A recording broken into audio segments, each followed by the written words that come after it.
So the first one we're going to talk about is that Galveston hurricane of 1900. This was the deadliest disaster in U.S. history.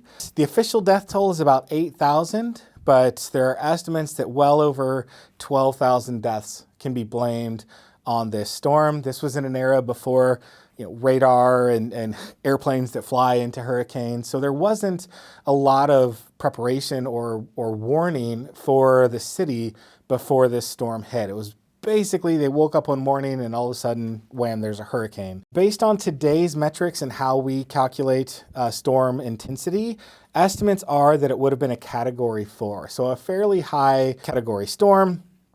And in addition to the death that were caused by the storm, there was massive property damage. The city of Galveston was essentially destroyed. Most of the buildings, commercial buildings, housing, everything else was severely damaged.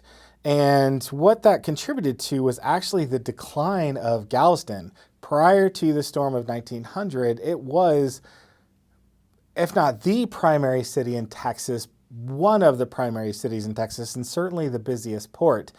And after the storm, businesses chose to relocate to Houston, near enough that they still had the benefit of being near the coast, but not in such a vulnerable place as Galveston. In addition, the investment in the Houston Ship Channel, which started about 1909, actually allowed those large ships access to Houston, so they didn't have to use the port in Galveston. So those factors, that storm, really marked the decline of Galveston as that major city. In response to this disaster, the city of Galveston or city leaders in Galveston, chose to basically raise the city by 17 feet.